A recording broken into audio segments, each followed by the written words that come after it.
All right, I think we're live. All right. All right. Let's see. What's up, chat? Yeah, we're live. Hey, how we sounding, bro? Are we crispy, chat?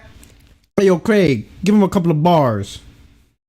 Hey, Joe Ray me. He's spitting, yo. Hey, so what's going on, my friends, my family? So welcome, my friends, my family.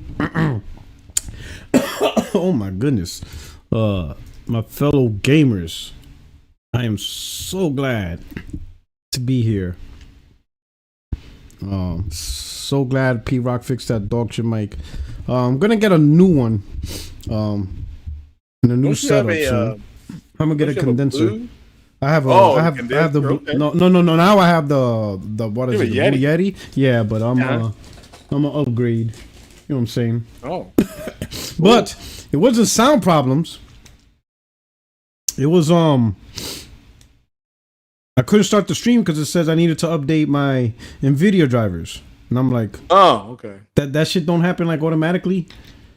Like, bro.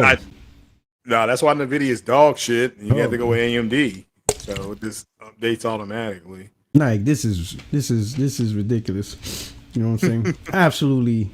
absolutely insanity. You know what's funny is it's a laptop too, right? So it's all in one, all together. It's designed to be, easy going, portable, have everything simple. But no. So I downloaded the GeoForce Experience app or whatever. Mm-hmm. So that we could automatically detect drivers and stuff like that. But it's like, man, I don't know. I don't know how you PC dudes could do it, bro. Like, that's the dark side of PC gaming. Nobody likes to tell you about the constant updating of the drivers.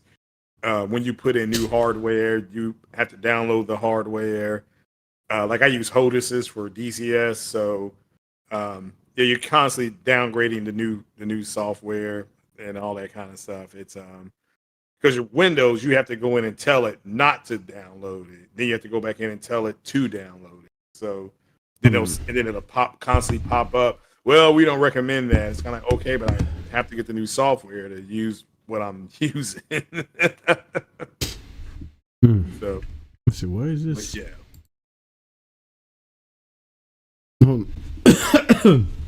Oh my god, I'm so sick of this. So apparently I'm getting an error. Hey, to the chat, how's the stream going? Like, how's it looking in terms of you receiving the image and the video and all that stuff? I mean, I know I could look at it on the phone, but right now YouTube, I guess something changed. One of my settings changed.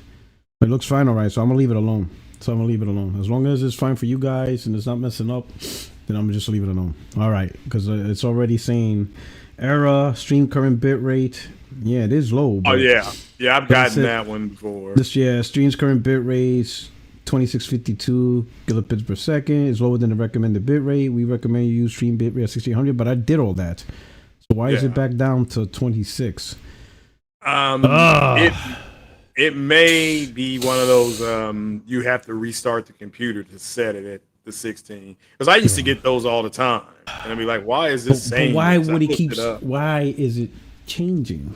Why don't you just stay as I said it? I said this a long time ago. Don't change. Leave it alone. You know what I'm saying? Why does PC reset itself? Like, bitch, stay in your place. Yeah, stay in your lane. The fuck is wrong with you? Like, we can't keep doing this shit over and over. Stick of this hole. Stick of this. Anyway, all right. What are we doing? All right. How was your day, brother? What's the rest of the time?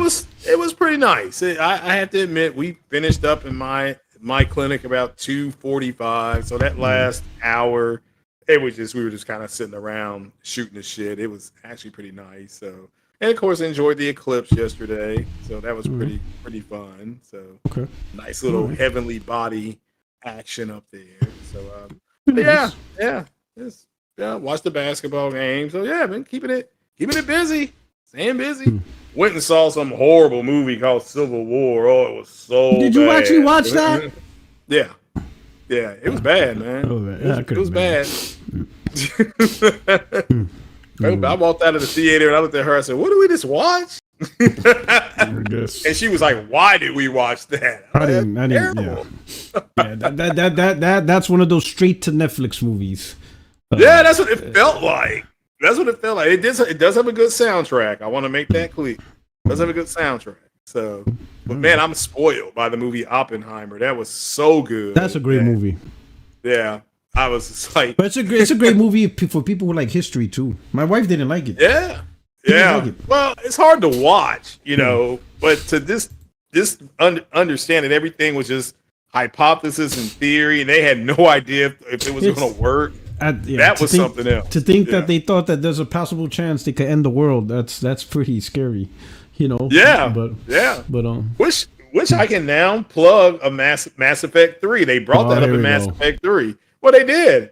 They were like the weapon you were trying to put together. They were like, they brought up the Manhattan Project. They said they thought it ignite the atmosphere. So, but I thought Oppenheimer came up with those figures. It was actually Teller, and Teller invented the hydrogen bomb. He went on to do the hydrogen bomb.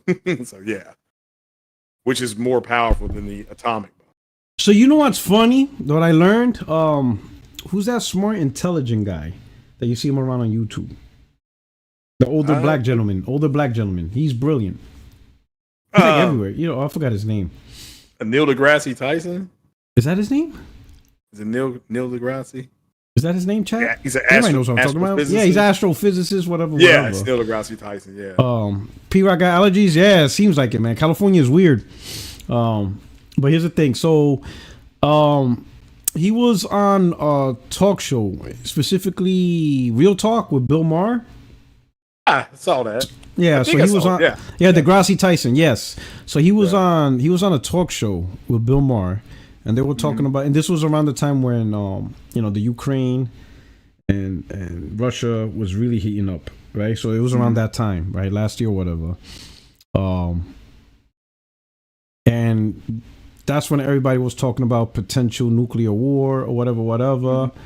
And Bill Maher was talking about that if this happens, he goes, even if it's just restricted to the Ukraine, Russia region, he's like the fallout, the atomic radiation, all that stuff, blah, blah, blah. And deGrasse Tyson's like, yeah, but that wouldn't happen. And then so then Bill Maher was confused. Like, what do you mean it wouldn't happen? Because we don't have those weapons no more. He goes, hydrogen bombs don't leave fallout residue. They just blow everything up and that's it. That's true. Bill Maher's like, are you kidding me? He's like, no. He's like, you're thinking of the atomic bomb. Yes, that will leave atomic residue. But hydrogens don't leave residue or atomic fallout. So he goes, so the assumption that everybody sees that there'll be an atomic fallout, atomic winter, he goes, not with hydrogen bombs. He says hydrogen bombs are more destructive, but after they blow up and destroy everything, that's it. Like, nothing else will happen after the fact. I was like, what the fuck? So somebody, I was like, yo, society, humanity? Like, oh no. Restart now? Oh no, not today, Satan. Not today. Today, boy, listen, laptop, you kind of lively today. You ain't do shit yesterday. You had all day yesterday, laptop, to do all this bullshit, and now you want to do it today. You better cut your bullshit out. This laptop's out of the goddamn mind. Yeah, and I'm always having to go in because I set my AMD hardware up to where I have to manually go in and update it. So it's going to never update on its own. Now Windows, I do the same thing with Windows as well. So. All right. For everybody, let's just sit back and let's watch this final shape trailer. Apparently Sony saved Bungie. Everybody's saying Destiny's back. So so Sony once again had to come in, clean house, and save Bungie. So all you Destiny fans, you should be happy. Let's take a look. Let's see what's going on. Because I'm seeing all over the timeline now. Like everybody's excited again. Keep moving! Go! The witness brought darkness into the traveler to turn their threat into our annihilation.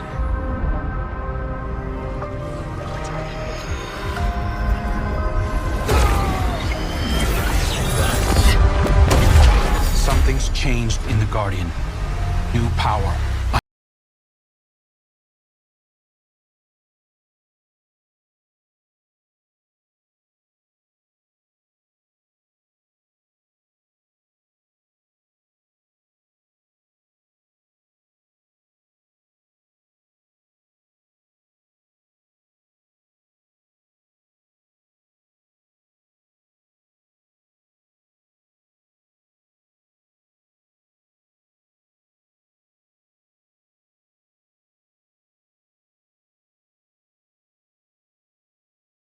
Guardian, be brave in dark places, for we are the light of hope.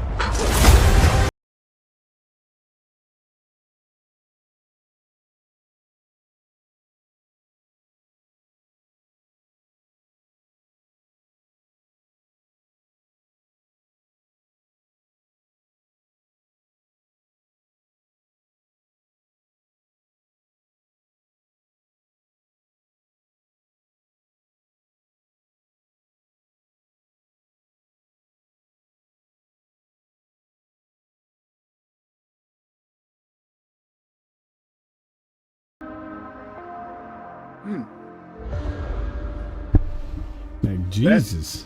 We got a lot of stuff in there. that's a lot of these guys are OP. Yeah, that's cool. Yeah. Oh, Look into that. Look at that. So, how about you, chat? Are you guys excited? Yeah, let me make that a poll. Oh yeah. Start poll. Pause. Are you? Oh, pause. Yeah.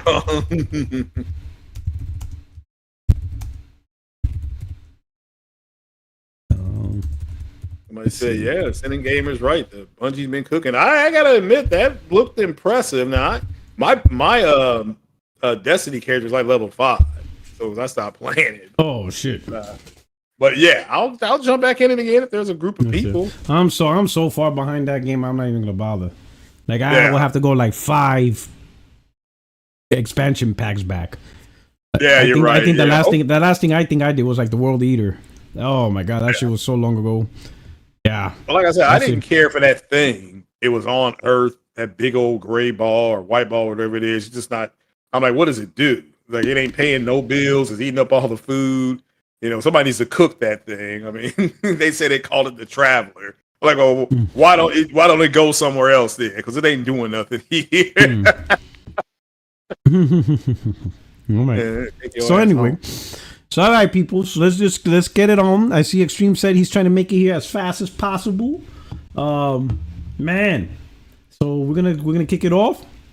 We are going to start with the new Into the Light update, P-Rock, that came today.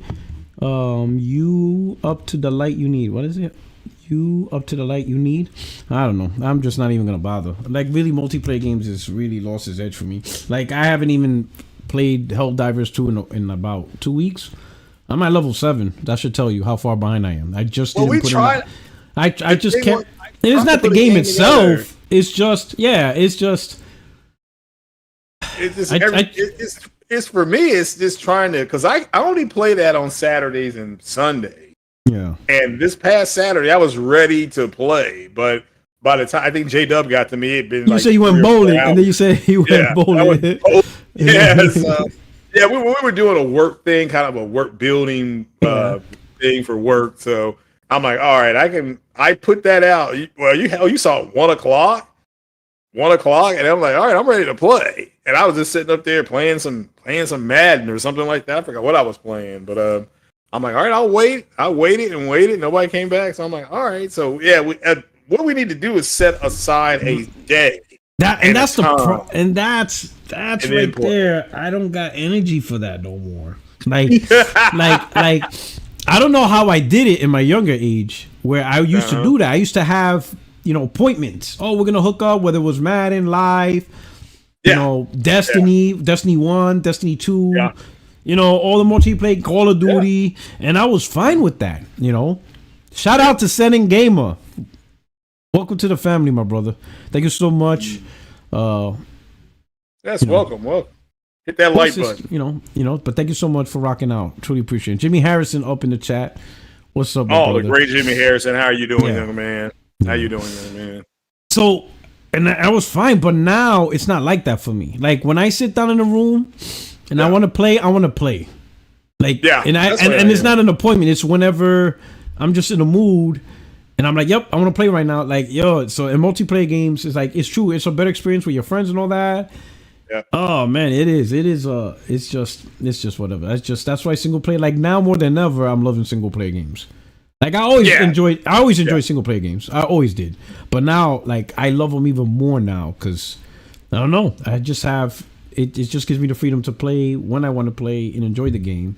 Multiplayer, I just don't have that dedication to, like I don't even, and this is what's even really got me deeper into the hole.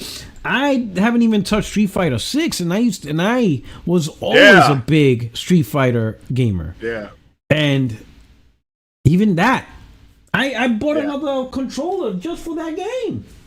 Because I thought in my head, like, I'm not bullshitting. I'm like, you know what? Get this motherfucker right here. I'm not bullshitting. I bought a controller just for this one game. I said I need a pad that has 6 face buttons because I'm gonna get in, right? I'm not gonna play with modern controls, even though it is fun playing with modern controls. Yeah, but it's just crazy, man. Mortal Kombat, I didn't buy. This is gonna be the first gen. I don't buy a Mortal Kombat game or a Tekken game. First gen. Well, I am gonna buy Mortal Kombat, but as far as Helldivers, we may have to reach back to that old school and be like, all right, on this day at this time, we're gonna set aside an hour or two to play this game. That way we can level up. Because I know that one time we did it with Blaze 4K. It was me, J-Dub, I think Mooch, and Blaze 4K. And we were fighting somewhere, automations or something like that. And you just had to hold the ground. And we all leveled up. I leveled up at least 7 levels. And that we played for about 2 hours. And the game was it was jazz. I mean, we had fun. I was like, so yeah, we might have to kind of reach back into the get off my lawn. We have to get out of the get off my lawn guy and get back into that at least maybe 2-3 hours on the weekend, which is difficult because people got lives. People have kids, they have families. It's getting warmer outside. So I know Saturday here in Kentucky, where I'm at, it's supposed to be real nice on Saturday. So I'll definitely want to be outside. I don't disagree with what you're saying. Yeah, it's just real talent, but and then the single player games are amazing. I mean, and this is one of the things. So if let's say PlayStation keeps, let's just assume the impossible, and that let's say every PlayStation gas game that they release, just for whatever reason, are bangers. Right. Helldivers is just a start, right? Let's say PlayStation does with their multiplayers what they did with the single players. They release banger after banger after banger after banger. Here's my question. I want to ask this to the audience. How are you going to be able to play all those multiplayer games? Like, how are you going to manage that? Because the intent of the multiplayer game is to play it, get the levels, get the stuff, put in the hours. How are you going to do that with across multiple multiplayer games? How are you going to manage that? Back in the day, we had different, we called them sets. I don't know what they're called now, but I had a set I would play Diablo with. This is on PC. I had a set I played Diablo with. I had a set I played Ghost Recon with, and I had a set that I played. What was the name of it? I can't for space. I think it was called Forsaken. I think that was the name of it was called, and it was 3 different gaming, and you literally would have to sit there and be like, okay, this group, the Ghost Recon group, we would play Saturday morning at 11 to 1 o'clock Eastern time, and then the Diablo folks, they wanted to play in the evening. So, and this is before Diablo is what it is now. I mean, what it is now was not what it is on PC. It's better now. And then so everybody, that's how I would recommend people would play them. Because especially if they're all bangers. Gran Turismo 7, Sony considers this a gas as well. MLB The Show, Sony considers that a gas game. So again, and now you mentioned Helldivers, so now definitely coming. So I remember back in the days, you had the crews, right? You had your cliques I Yeah, forgot the crew, term. that's- I forgot what the term they use now, or they've been using. Fuck. Oh my god, I forgot. I'm having a brain fart right now. You know, chat, help me out here. You know, I'm having a brain fart here. When you have your clique and you sign up and you create a clique or squad or whatever. A clan. There you go, clan. Yeah. Hello. Right? Thank you, clan. If SOCOM was to release, let me do some of these super chats. So we got Sending Gamer. New member Jimmy Harrison says, "Damn, good to see you, brothers. Good to see you too." Yeah, always shout out to Jimmy Harrison. Yeah. Always. Yeah. Thank you so much for coming through. True Virgil, Console War provided CT motel then prisons. Oh man, this guy. Oh, provided motel then prison shower. Oh man, Chocolate Thunder. He said Console War provided Chocolate Thunder motel then prison showers. Yo, True Virgil, he vicious. And of course we got Liquid Data. Liquid Data says, if SOCOM was to release and be good, would you dedicate some time? You know what's crazy? You know what's crazy, Liquid? I'm afraid I'm so deep, or what you call it, dark, so into the rabbit hole that I think even SOCOM probably won't pull me out. Like, I would be excited, and I would generally be excited, but I have a feeling after 2 weeks, I'll be like, I don't know what it is. I just listen. I don't know what it is. But anyway, so back to your point. So the clans and all that stuff, right? Had that too back in the days, but I think games was easier. But the games weren't live service games. They were basic multiplayer. You go in, you win a couple of matches. You might get some stuff, but for the most part, it was just basic multiplayer. These games, they build it with the intent where you have to come back, you have to put in hours, or you're gonna not keep up with the community, and you're gonna be missing out so much. Yeah, and that's I think with Destiny, if Sony could, or Bungie, they may have to look to separate and say, okay, we have a beginning community, they're going to be playing in this one. We have guys that are in the mid level. You have guys at the higher levels. Maybe they could look to do something like that. I will say that about the PC community. They will create different clans. You create your own rooms, your own. They have their own servers they can create. So that, but I agree, because if you don't keep up with that release of the next one, especially with Destiny, it's like it seemed like every month they were coming out with something new, new weapons or something like that, new missions. And people were just jumping right on them and finishing them in 48 hours. But now, like I said, my online gaming pretty much slowed down. And I was playing Eve online, and there was a 7-day war. Like not in the term of the game, in terms of real life. Dudes was calling in sick to work to fight in this war. It's called World War B, BEE. You can look it up. It lasted 6 or 7 real-time days. Just ridiculous. Now that I look back on it, I'm like, this was ridiculous. What was I doing? But yeah, that's what I said. I had to walk away from the online stuff. But as far as the way I would look at it, I would just say, okay, here's the guys I play HellDivers with. Here's the guys I would do SOCOM with. If it's true, that does look like it could have some legs there. Here's the guys I would do Destiny with. So, but yeah, next thing you know, you've played 6 to 10 hours. That's, for me, the problem is time. I just don't have the time to sit there and do that. So, Did you say you played World War B? I was in that.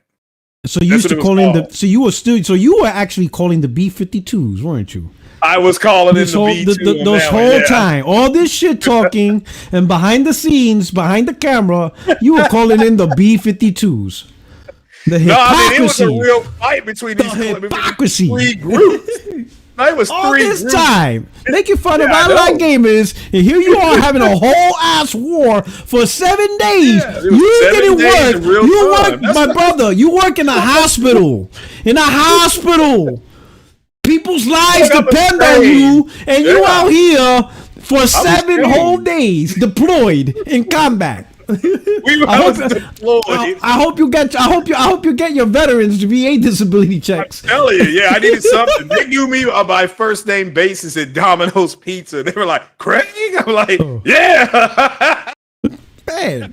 Oh man, that is hilarious. I didn't look it up, it was ridiculous. So Yeah, it was Extreme, ridiculous. so Extreme is here with his perfect lighting, his perfect camera lens, with the perfect backdrop, the perfect visual and stuff like that. You know what I'm saying? I gotta step my camera game up. I'm gonna need lessons from you. You have to give me some free lessons. Man, I'm happy. So free lessons on lighting, camera use thing. A window. Use a window. Use a window. That's what I'm using.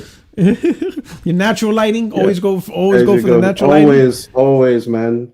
God's gift to the world. Natural, always. It's free. It's free. It's free. It's free. Best. So how you been, my brother? Hey man, I've been good. Sorry about being late. We just had a adjustment in the daylight savings time, which always throws me off. Yeah. Did it go ahead for you also? Pardon? Did it go ahead? I think we went back. Yeah, we went back an hour. You're always backwards from us. Yo, boy, I have no idea. Like, we usually go ahead and then sometimes we go back, and I've been here 20 years and I've never gotten a handle on it, ever. Like, this is it's only until I see... Thank God the phones do it automatically. Yeah, the phones do it, the laptop does it, the microwaves don't. I feel like that's in the car. Exactly, the car doesn't, so it's like, wait, hold on, there's no way you guys don't have the processing capacity to just let me put in a date and set this thing up so you can do it by yourself. So yeah, then it's not until you miss an appointment that you're like, that thing. So I'm glad that this one reminded me so I don't miss more, I guess, crucial things when it comes to money wise. But yeah, okay. Glad you're here, brother. All right, so without further ado, let's talk about what is the first topic. J-Ro, what's going on? Glad to see you, my brother. All right, everybody here, thank you so much for rocking out. Truly appreciate you joining the podcast. I hope you enjoyed the show. While you're here, please hit the like button if you don't mind. Vote in the poll.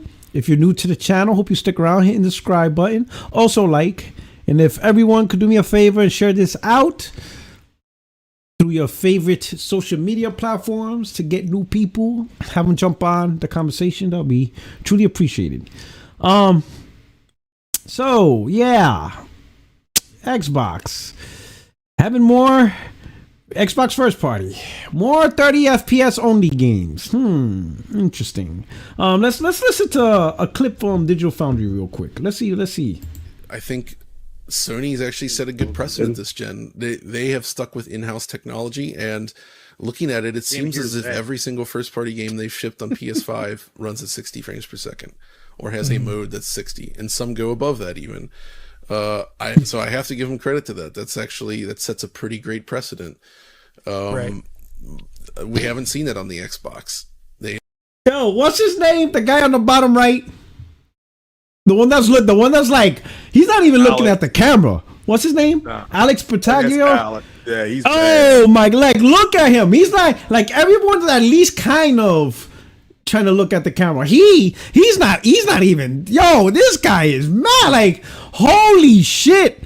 Like, holy shit! You would think like he's losing bonus money over this. Look at him. Have opted not to take that approach. I think it looks like somebody told him he's a pretty man. I think that's what's happened with him. I think Sony's actually set a good precedent this gen. They have let's take a look at Alex. And looking at it, it seems as if every single first-party game they've shipped on PS5 runs at 60 frames per second, or has a mode that's 60, and some go above that even.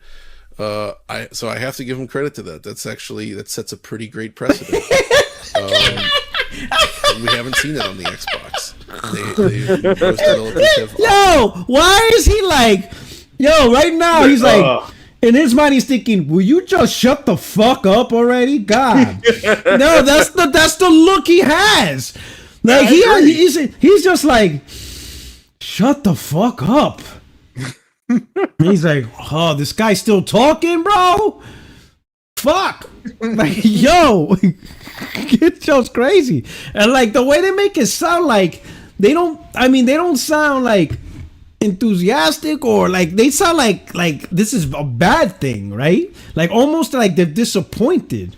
So we'll start with Craig. All right. Hey, Hellblade, 30 frames per second locked. Yeah. Their reasoning, because their vision for the game is that it's a cinematic experience like movies at 24 frames per second. Extreme, I already see your face. I got you. I got you, Extreme. All right, we're not going to shoot record this. What? I got you. I can already see. You rubbing his hands together like bird, man. You can even hold your expression for 5 seconds. I got it. I got it. I know, bro. I know. I was thinking something else.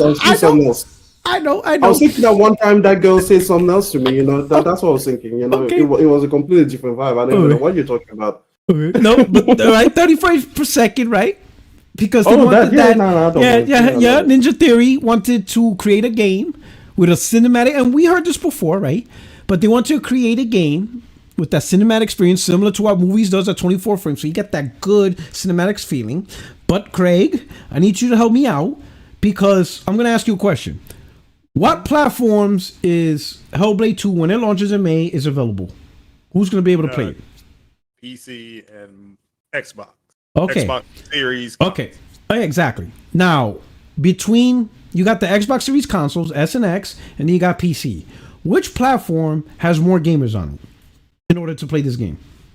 Oh, PC. Okay, PC. So here's why I need help reconciling. They want this game. The game is at 30 frames. Because they want the players to enjoy the cinematic experience. But the problem is they didn't cap the frames on PC. So technically speaking, is it safe to say the majority of gamers who played this game will not play it at the vision of the developer? So now my question is this all bullshit? What do you think? What do you think of this whole scenario? I'm not a developer. I'll disclose that right now, but this is bullshit. The original Hellblade had a 60 FPS mode. Now it wasn't 4K, and it was on not on PlayStation. Not on PlayStation. On PlayStation. It was on PlayStation. Yeah, really? And it was on PlayStation. Yeah, because I streamed it and beat it. On the it Pro? was here on the Pro. On I can't remember. Yeah, I think the Pro it had a 1080p 60 mode, and it's bullshit. You know it. They could. This engine can do 60 frames per second. The developers, when they first showed the tech demo with Sony in the summer of 2020, whatever, the spring of 2020 summer, the gentleman, it runs Epic Games. I can't think of his name off the top of my head. He literally came out and said, we could have ran the demo at 60, but 30 provided a more cinematic look. And that's what they and Sony decided to do. I've said this before. I'm not surprised. I'm just disappointed. I now understand that what Optimus Code, the late great Optimus Code, rest in peace, no doubt, was saying when he went on multiple platforms, whether it was the RDX platform, rest in peace. When he went on the RDX platform and Matt's Gaming's platform, multiple platforms, and he literally said, "This is not going to work the way these guys are telling you," and he explained why. That's why it's just so damn disappointing. Every game that Microsoft seems to come out with, minus the Forza game, the motorsports game, because Forza Horizon is 30 FPS. Microsoft Flight Sim, 30 FPS. So it's clear to me that their console can't do it. And that's all there is to say about it at this point. If the devs are going to say, well, we can't get it to this without, I'm not a dev, but I just think it's bullshit. And it's disappointing. However, it just sounds, based on what's being coming out about it, it sounds like a tech demo. Sounds like you're just going to walk around, maybe hit a few buttons, do some sword fighting, and look at the game looks fine. I mean, nobody's complaining about the game's looking like. But you would have thought that they would have said, we'll do a 4K 30 mode, a 1080p 60 mode. Even Digital Foundry just pointed out, and multiple people, I know Extreme pointed out a couple weeks ago on this podcast, I know I've talked about it. PlayStation, all of their games, minus a handful, have a 60 FPS mode. Now, they may not be 4K, it may be 1440p or 1800p. There are some exceptions. I think Spider-Man, they did get it to checkerboard at 4K. There's different techniques. So at this point, you go back to what Optimus Code said, talent. Porter Rock, when you said they bought Sony, they bought Haven Studio, they wanted Jade Raymond's talent. They wanted the talent. Yes, the studio hadn't proven shit, but you want somebody like Jade Raymond to work for you. You want to work with somebody like that. It's disappointing. And here's another thing, and I've got no Extreme wants to jump in here. The Captain America game, whatever it's called, Marvel 1943, that's on Unreal 5 as well. Now, if that game comes out, and it doesn't come out, I don't think till next year. If that game comes out on Unreal 5 and has a 60 FPS mode, Microsoft their goose is cooked when it comes to this stuff. Because if a third party can get it to go to 60 and you can't, and that game, everybody has seen the previews of that game, is cinematic as hell. I mean, I don't know what it's going to be, but if that thing is 60 and on the same engine, Microsoft got some explaining to do. I just think it comes down to talent. I think it comes down to talent. Hey, so the Forza, are you talking about Forza Horizon 30 FPS? Because that has a performance mode. It has a 1080p. I think it's 1080p 60. It may be higher. They may have patched it higher. But Forza Horizon targeted 30 frames per second. And then they gave it a performance mode. But that's acceptable to me. Like, so that way that's fine. That's fine. That's acceptable. But to lock 30 FPS and no provide performance mode at all, I got to see the logical reasoning. I just don't really understand. Yeah, it's so bad that they have said, they being the Xbox fanboys, were like, well, if you want 60, just get a PC. I mean, like, that's why there was at least in my timeline on X or Twitter, all of a sudden, all these Xbox guys were showing, here's the PC I bought. You know, here's what I'm putting this on right now. I'm putting Game Pass on this right now. I can still play the great Xbox games on Game Pass on PC, all at a higher frame. They're getting tired of it. And now they're hoping to the Chinese Jesus that Grand Theft Auto is 30 frames per second. Because if it's not, and Rockstar Games with Sony walks out on some stage and they say Grand Theft Auto 6 is going to be 60 frames per second on PS5 Pro, but only 30 on the Xbox, you're going to see people explode. You know, that's what I'm waiting to see at this point. I think it's going to be 60 on the PS5 Pro, but that's the great fear. That is the great Satan right now, is that they are praying that game is 30 FPS. They're just you can sense it. It's all over the timeline. They won't be able to do it either. They're saying things like this. So it's just like I said, man, Porter Rock, it's disappointing. It's flat disappointing. And it's talent, especially if the Captain America game, which is on Unreal 5, is 60 frames per second. If that happens, then Microsoft's goose is cooked at that point, as far as I'm concerned. I'll be like, hey, look, y'all are just straight up, like M says, garbage. I'll just have to say M was right. Garbage. You can't get this engine to do 60 frames per second when the damn people who created it said we could have gotten that demo to run at 60. We just didn't want it to. You know, it's disappointing. So go ahead, M. So M, I know you did a 2-minute video on Twitter, like a minute or something. Your point was the dishonesty behind it. You don't have an issue with the game being 30 frames, because if whatever happens, but yours is more alluding to the dishonesty behind the reasoning. Can you elaborate on that for the audience, if you don't mind? Yo, first of all, people, if you want a whole hour talk basically about it, you can find it on my channel, because I went into my issues with it. But, you know, I'll bring it to the podcast. Listen, it is one thing for the game to be 30 frames per second, right? I'm not a developer, as we all must say now, because apparently we cannot criticize anything unless we happen to be in that profession. So I guess you almost never criticize your chefs or your mechanics, or, you know, the person that comes to clean the lawn, because if you don't do that job, you can't criticize it. So I'm not a developer, and I don't really care that it's 30 frames per second. I don't care about Unreal Engine 5 or MetaHuman technology or Nanite and Lumite and Nanex and all of this, okay? And all the other ites, whatever exactly. I don't care. I don't care about all of these things. Here's my thing: the dishonesty first. When you come out and you say that this is cinematic mode, like we pointed out, and you put it unlocked on PC, and when we say unlocked on PC, people imagine of course, the ideal PC master race, of course, you will have it unlocked on a 4090, a 4080, a 4070. Nobody would ever think you wouldn't have it unlocked over there. But the problem is, you're going to have it unlocked on handheld PCs. You're going to have it unlocked on the MSI Claws, on the Steam Decks, on the Lenovo Legion Goes, which means that those PC options are going to be, those PC gamers on those handheld PCs will be given the options to push beyond 30 frames per second. That's really what it is. It's about providing the option. So if those little inky-dinky Nintendo Switch-like wannabe things can do beyond 30 frames, even if it can do 33 frames, that means that the Series X could do it. But you do not care enough about your audience to optimize it for the Series X in order to give them a performance mode. Like, do you guys realize how dumb it is that you guys are accepting something that a person with a Nintendo Switch Pro will not have to accept? And this happened with Starfield. So in case you're like, oh, well, where is the precedent for this?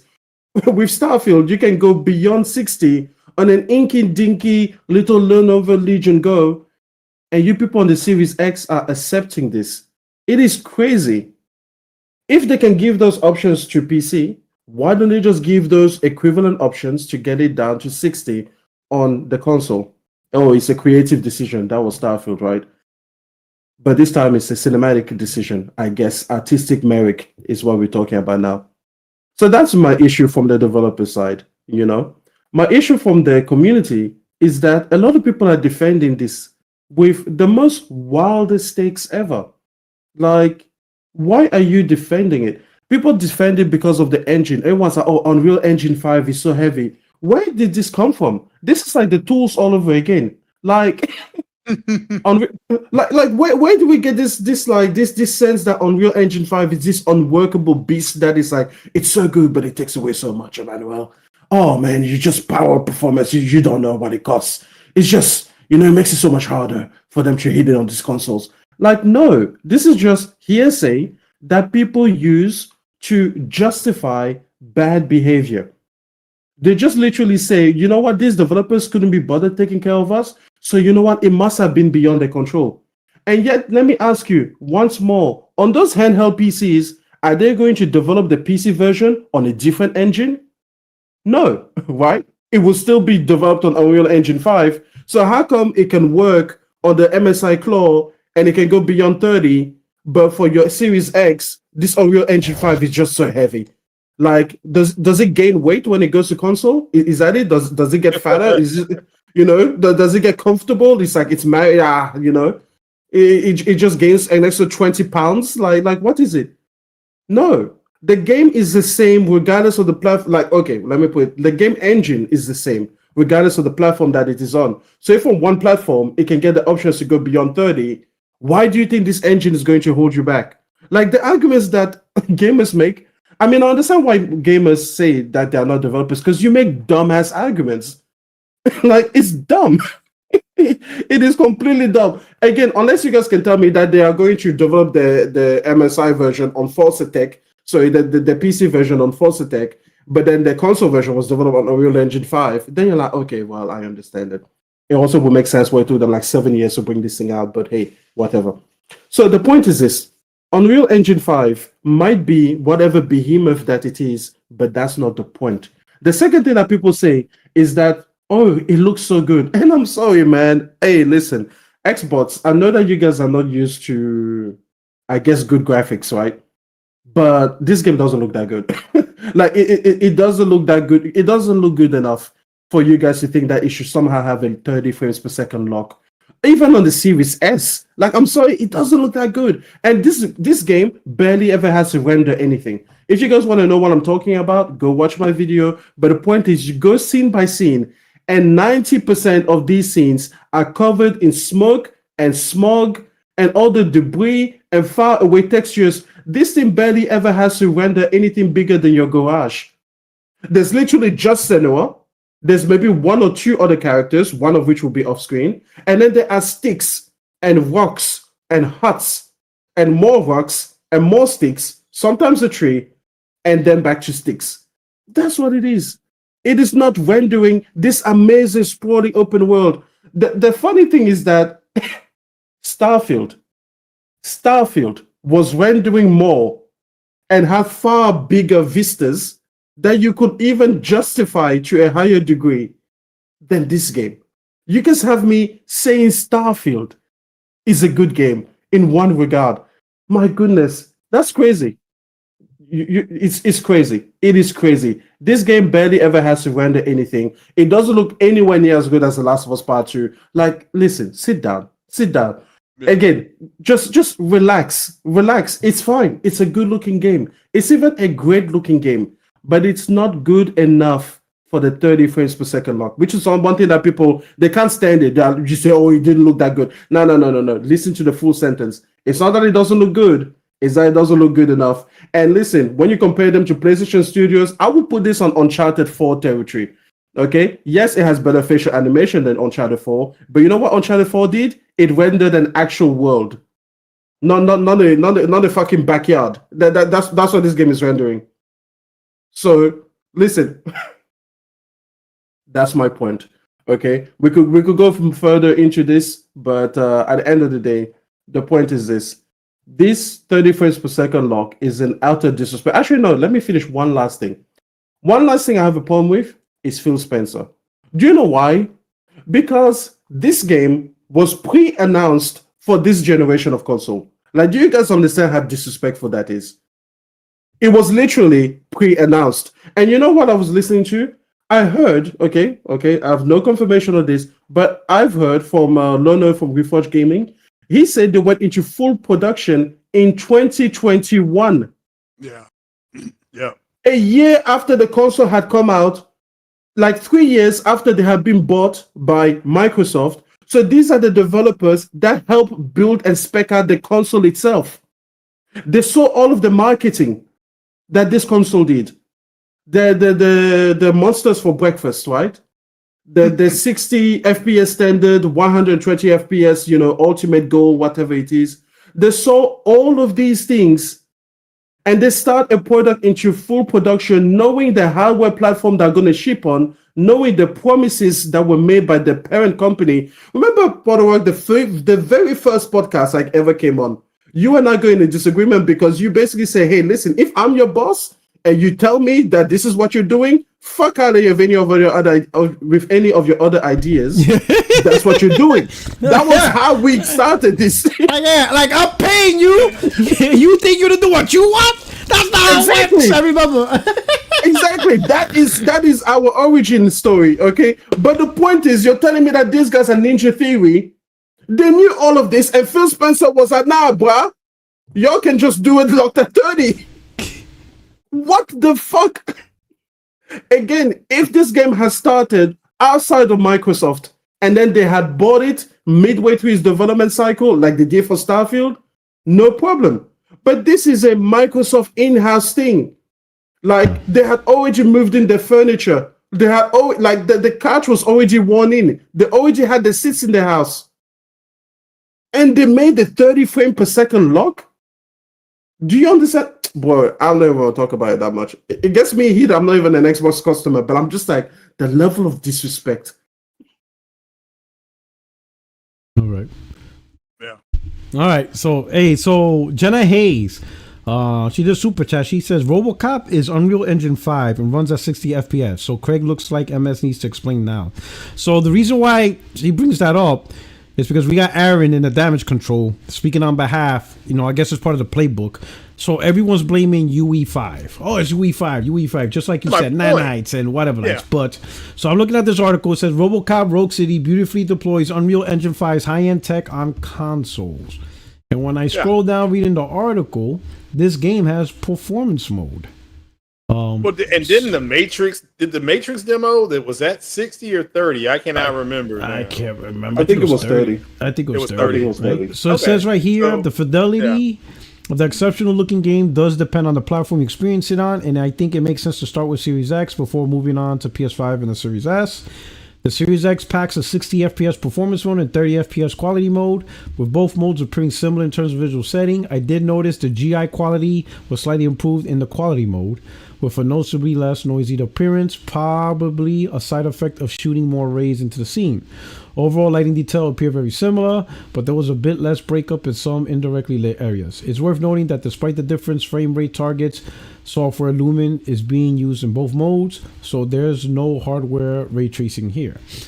The same is true for Lumen Reflections, which appears identical in each mode in terms of glossy reflections, but break up less in case of semi-gloss reflections in quality mode. Transparent surfaces also appear to render at a higher level of fidelity in the quality mode. Outside of those changes, nothing stands out, though there are likely more subtle tweaks elsewhere. Surprisingly, the overall similarity between modes also extends to the game's apparent resolution. Series X renders at a 1080p resolution in both modes that resolves to about 1440p final image, which looks pretty decent sitting a good distance from a 4K panel. It's likely dynamic resolution scaling is used as well. So in both modes, the Series S is rendering 1080p to 1440p dynamic scaling. All right. Given this, there's little visual improvement stepping up to quality mode, and the lower ray count in performance mode still gives a very effective impression of GI and reflections. Both options do exhibit some image breakup and aliasing at times, though it's not too bad in my opinion. Okay. PS5 seems mostly to be a match for Series X and looks about the same in head-to-head shots. We're still getting a performance in quality mode, and settings and image quality metrics are coming in pretty similar. I did notice that the quality mode runs at 1080p internal resolution on PS5 though, and the final image looks slightly clearer than Series X, suggesting a higher output resolution as well. It's not a major difference ultimately, but it does look a bit better in its quality mode. Perhaps the Series X version isn't working as intended. I also noticed one weird issue. It looks like the asphalt textures in the downtown area don't display correctly on Series X, which makes the ground look overly glossy and sort of featureless. I suspect this is a bug, and it is an issue on both series machines, though it isn't present on PC or PS5. The reflections in the police office look higher quality on PS5 as well, though I didn't find a consistent reflections quality difference throughout the game. In terms of frame rates, the Series X runs at 60 FPS most of the time in performance mode, but becomes seriously stressed in larger confrontations that drag frame rates into the 40s or 50s. And I spotted low in the upper 20s in most challenging spots. There are other issues too. Cutscenes rarely run the full 60 FPS, and the game has some significant traversal stutters as well, which often afflict Unreal Engine games. The quality mode is much behaved with a flat 30 frames readout the vast majority of the time, with only small dips elsewhere. Traversal stutters returns as well, sometimes pausing the game for 100 milliseconds or longer, which is a shame. It's also worth pointing out that despite a motion blur toggle in the game setting, we actually don't see any motion blur throughout the game in either graphical mode. The only exception, at least in the content that I've played, is in Mission 4, where the motion blur for some reason does function correctly. That makes the quality mode in particular feel choppier than it should. PS5 is mostly the same, with a fairly stable quality mode and a more difficult run of play in the performance mode. I did notice the PS5 suffered from some pretty significant frame rate dips in some open world traversal that wasn't present on Series X, but also is rendering a more complex road surface, which could be making reflections especially expensive to compute. We normally expect cutbacks on Series S, and here the most obvious is the complete removal of lumen reflections. We know Series S is trash, so why even talk about that, right? So that's an Unreal Engine 5 game, and they provided a performance mode. My opinion, right? We all talk about, as console gamers, we want to see game push forward, right?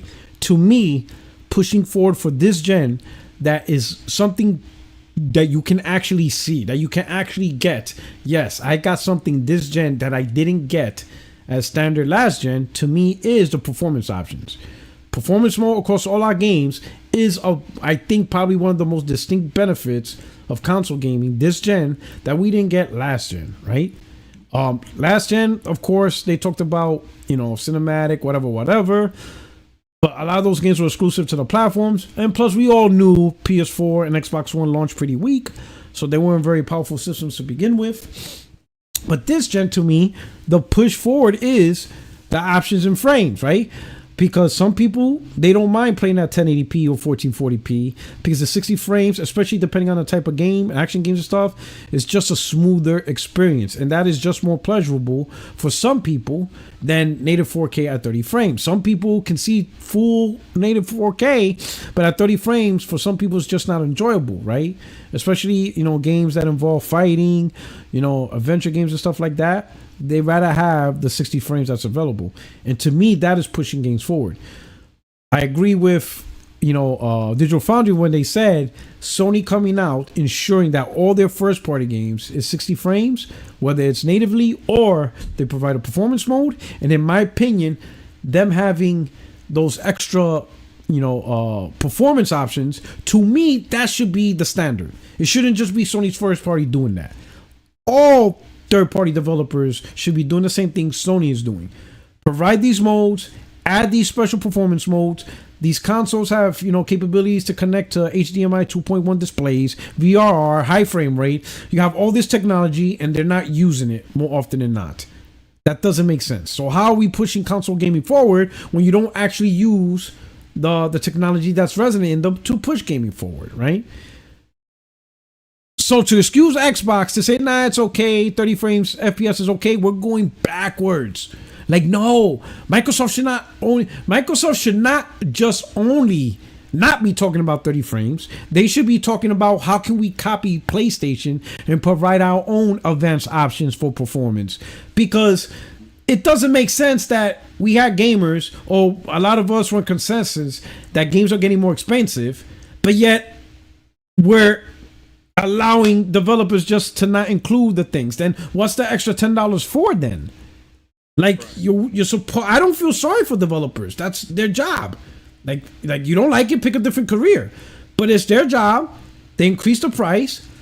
We look for things to get in the new generation gaming that we didn't get previous, right? To me, performance is the new thing for this generation of gaming, and it should be standard. Like, we shouldn't be worrying about going back to 30. We should always try to go forward. And I think, in my opinion, what Sony established shouldn't be a unique, or how would you say, you know, off the wall, or whatever the proper term is, you know, for what PlayStation doing. To me, what PlayStation is doing shouldn't be a PlayStation thing. It should just be gaming. All developers at a certain point should be adopting this practice. Like, hey, we're going to provide you performance mode, and we're going to provide you these high frame rate modes for your TVs that are 2.1 VRR compatible. That should be the standard. You know, imagine if Xbox 360 launched, right, and HD gaming came in, but then you had games that'd be like, yeah, we're not going to make HD games. You know, it's because we just don't feel like it, so we're going to release the game at an SD level. You know, we're not going to adopt the standard practice of HD. So we're still going to release SD level games, right? Imagine if they did that now. Oh yeah, our game is 480p, you know, 480p, because, you know, that's what we want to do. We're not going to adopt the HD standard. So we're launching this game at 480p. You know, not even, I mean 480i, not even 480p, 480i interlaced. Well, will we accept that? No, we wouldn't. You know, so why are we going backwards into frames and stuff like that? And the crazy, and I see some people be like, well, I don't want to play the game. It's Vaseline looking. I've got to do 4K. That's why it's called performance mode option.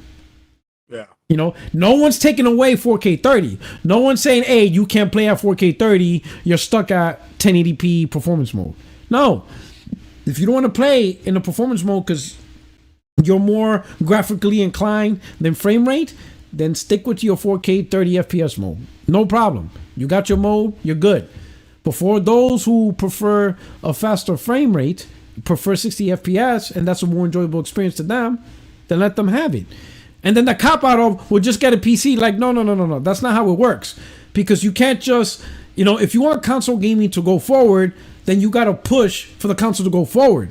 It's not just simply, well, just abandon consoles and just jump on PC. Like, no, that doesn't make sense. You know, if you're a console gamer, you advocate for the console and you demand your console to get better. So that way your console experience to get better. Not just completely avoid it for another completely totally platform that you may or may not really want to play on. That doesn't really make sense, you know? But this is just another thing that, it's just another example of really over-promising and under-delivering. To make this case in point, let me see. I have. Where is it at? I want to show y'all something so I could read. So John Linneman approach, and and this was pretty crazy, right? Let me say this. So let me go here. Where's the media at? Where's the media at? Because I know I have it. Oh yeah. So this was 8 July 2020. Richard Ledbetter, and he's from Digital Foundry. He said, there was one key takeaway from the recent PlayStation 5 games reveal. Beyond how good the key titles looked, and that's the fact that 30 FPS console video game is clearly not a thing of the past. In actual fact, the evidence suggests that the 30 FPS performance target underpins the majority of Sony's impressive first-party offerings, including Horizon Forbidden West, Ratchet & Clank, Rift Apart, and Marvel's Spider-Man. Spider-Man's Miles Morales is seemingly a key point of difference between PlayStation 5 and Xbox Series X. While stressing that developers can use a console's power as they wish, Microsoft often talked about 60 FPS as a design target for next gen, and even mooting the idea of 120 FPS gaming in some scenarios for a new wave of HDMI 2.1 displays. See, it's articles like this where, because this was at the time Sony showed their games, right? And they showed their games at 30 FPS to the audience, right? Obviously, to get the graphic fidelity and the highest graphics to presentation. But Sony didn't like really talk or whatever on what they're going to do for frame rate, for 60 frames, whatever, you know, as much as, you know, Xbox. But what Sony did was, and this is why I have to appreciate their style, they don't say much, they just do it. And when they do it, here you go. Hey, look what we did. We have these frame rate modes. We have these performance modes. Hey, we have ray tracing at 1080p performance mode for Spider-Man. Hey, we have advanced performance options. Here, we got it. Enjoy it. They just deliver, right? But everybody assumed that silence was consent, that Sony was just going to be stuck on 30 FPS, right? I don't understand. And this is what I noticed literally over the last couple of years, maybe 4 or 5 years at least, right? People are injecting thesis or statements simply because something wasn't said. So people think they have the right to say it because somebody didn't actually say it. So, like, for example, you know, let's say Extreme never said he didn't like McDonald's. Therefore, because you didn't say you like it, I get to say you did like it. Because you didn't say you didn't like it. So until you say you didn't, I'm going to say, Extreme, you like McDonald's. And I'm going to tell everybody, oh, Extreme loves McDonald's. How do you know? Oh, because he didn't say he didn't. That's not how the world works. The world doesn't work with you putting words in other people's mouth simply because they didn't say something. That I don't understand that. So, like, a lot of people reporting about PlayStation being locked 30, and they made that statements without actually getting word from PlayStation. Hey, what are you guys doing? Are your games locked at 30? Are you doing performance mode? Like, what's the future plans? And if Sony stayed quiet, you could just be like, hey, they show their games at 30 FPS, but I don't know if it's locked, and that's the way forward. We're going to have to wait and see what else happens. All we know now is they showed us game at 30 FPS. What that means for the future, I don't know. But they didn't do that. They made definitive statements saying, yep, this is what Sony's doing. Well, you're going to be playing your games at 4K 30 FPS, and that's it. Enjoy it. Enjoy your 30 FPS box. And I clearly remember those conversations because PlayStation was the 30, PS5 was supposed to be the 30 FPS box. Everybody was bashing it, despite no statements. None. Nothing. And now look, PlayStation, you could technically say from a first-party perspective, is the 60 FPS box. Definitively. Because they have no game that you are forced to play at 30 FPS. But now people are backtracking and say, oh no, 30 FPS is fine. You know? We're willing to downgrade it's twice the time to enjoy the frame. You know? Yeah. That's really all of these frames that go by faster. You know, why do you want that? If it was the experience. You know? Like exactly. You want to enjoy that frame for longer. Matter of fact, it should be 24 frames per second. Let's go truly cinematic, you know? Yeah. When you look at The Godfather and everything, the reason you love it is because each frame just stays with you that little bit longer. You know, that's what we need in gaming. We need a reduction of frames, you know? That's what we're about. Hey, listen, another thing is that this game isn't even 4K. Can you believe it? Oh, yes! It is letterbox. It's not even... It is letterbox. It's not even 4K. Yes, it's not even 4K. You have like I can understand if you're trying to 20% of the push. screen being black pixels. You know, are they using nanite on those black pixels too? Are those lumen powered black pixels? Those black bars? You know, damn. This game is an embarrassment. Hey, I'm sorry. Listen, first of all, let's just talk about the game for a little bit. Yeah, this Okay. game is looking mid as fuck. Like, I'm sorry, it is looking mid. Okay, because it seems to have no improvement over the actual. Like, people always talking about how gameplay matters more than graphics, right? Where is that energy gone? Because what is it last week when I say that all of these things matter as much as each other, that graphics matter as much as gameplay? Oh, apparently I was talking out of pocket. But now graphics matter over everything. The fact that they haven't changed the gameplay whatsoever, people are like, oh, it's motion captured combat. Like, bro, God of War has motion captured combat.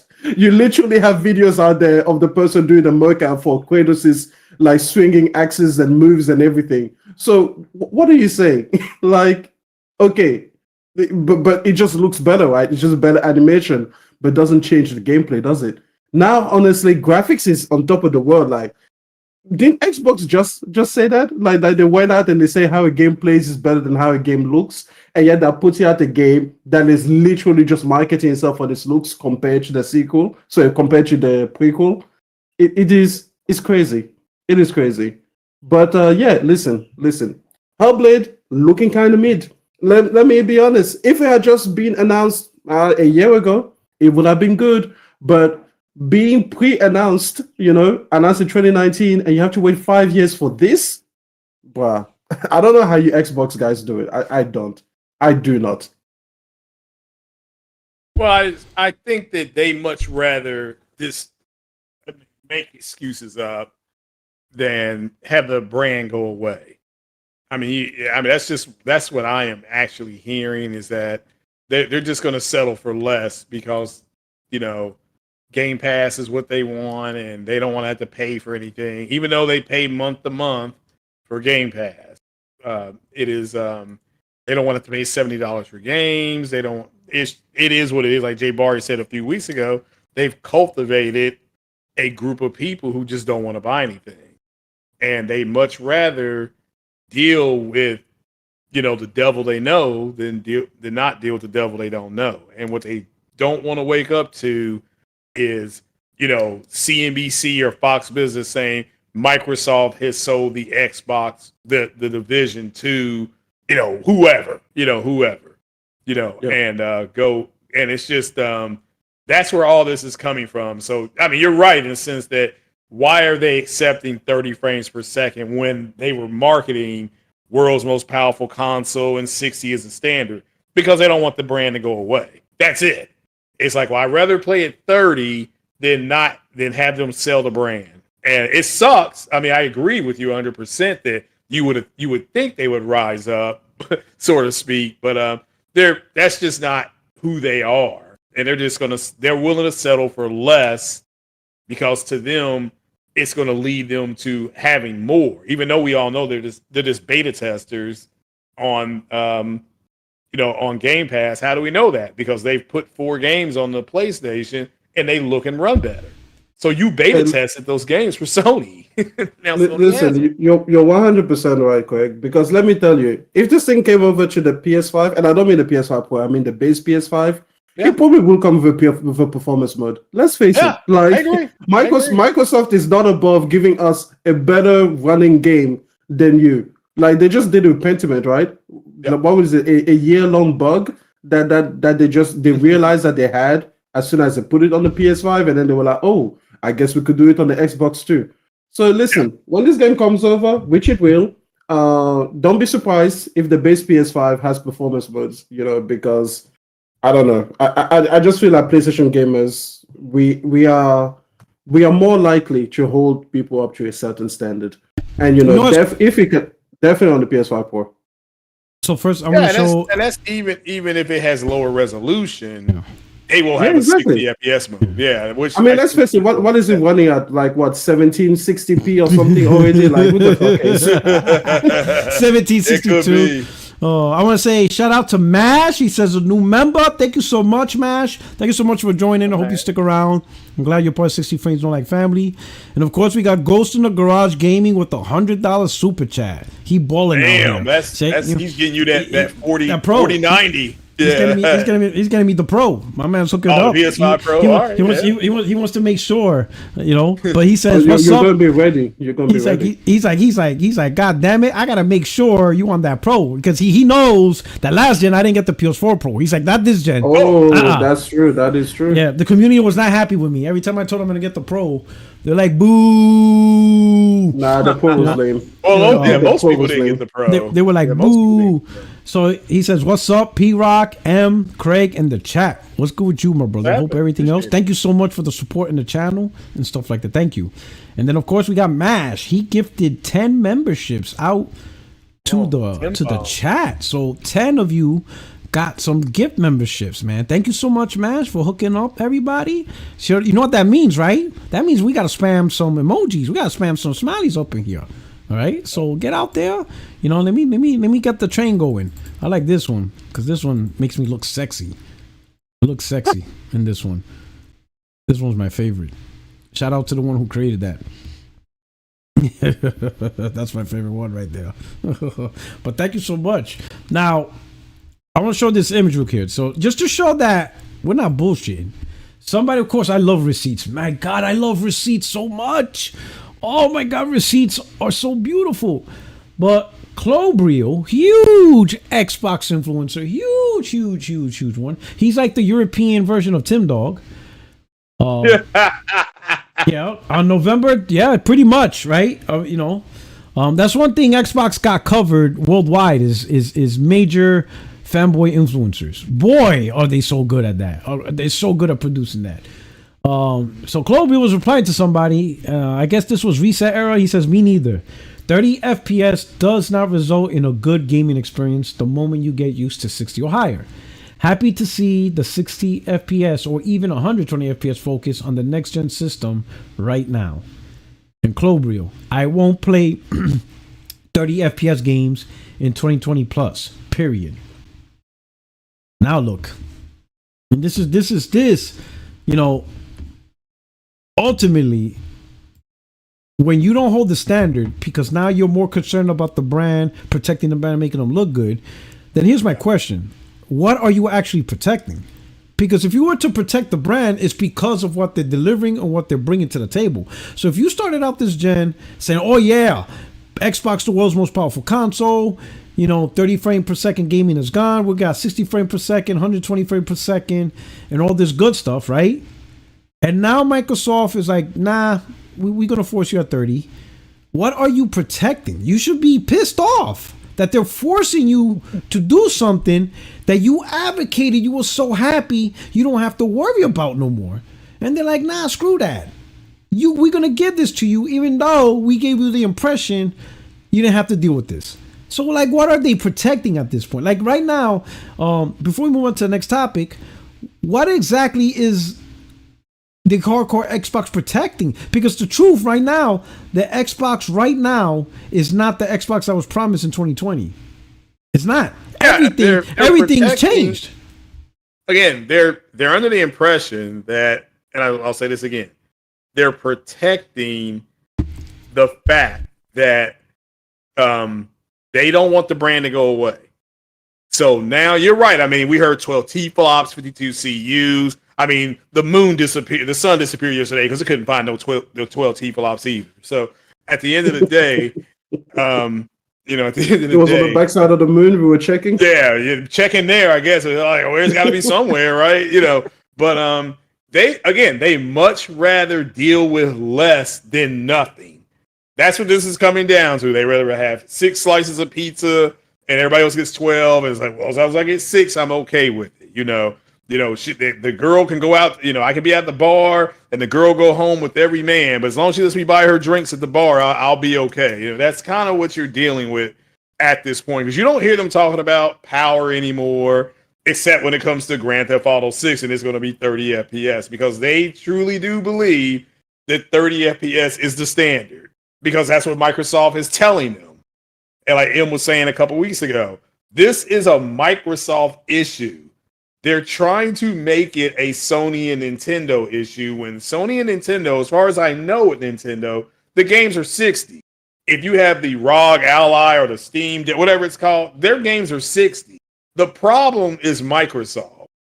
And that's all there is to it. It's not anything more or less than that. It will never be any more less than that.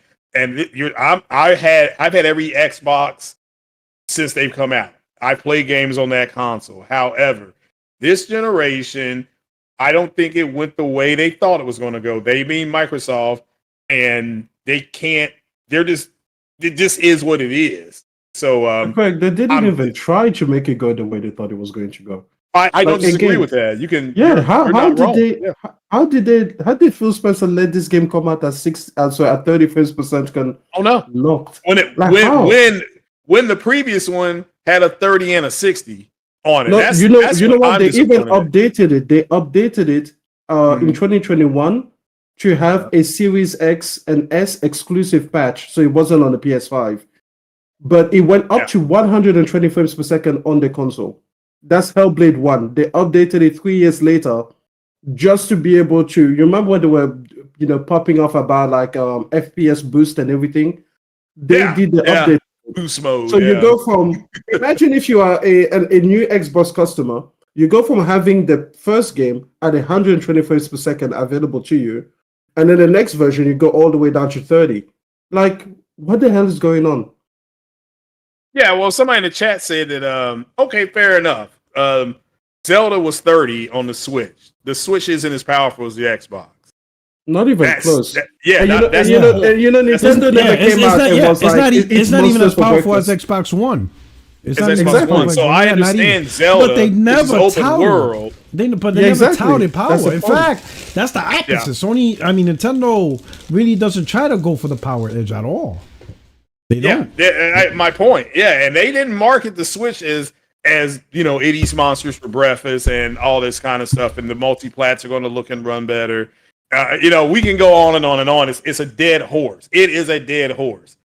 You all have a problem. That is, there's a bottleneck within that system, and you have a Series S that everybody that outsold the Series X, and this is what Optimus Code, rest in peace, tried to tell you guys, that they were going to code to that denominator, which is the S. And you just saw, was it Larian Games? I was going to say Larian Games, the people who did Baldur's Gate. They came out and said, we're not going to deal with this bullshit. And Phil Spencer came back with, well, it's not a hardware problem. And Larian said, yes, it is. So the problem is Microsoft. It's not a Sony issue. It's not a Nintendo issue. The games I played on the PlayStation have a 60 FPS mode. Now that doesn't mean I may go back and play like when I play XCOM or our first party game, I'm playing at 60. I did play Forbidden West until they fixed the HDR. I did play it at 30. But then I just waited and then they fixed the HDR mode and I'm like, all right, well now that it's fixed, I'll go play it at 60 and 1800p. So then they checkerboarded to 4K. So it's a 4K 60 game. But I like 1440p. However, to get back to what Porter Rock is saying, why is this happening? Because the Xbox community would rather play at 30 than say to Microsoft, give us 60, and Microsoft come out and say, F you, we're just shutting this down. Because that's what Microsoft could do. They did it with the phones.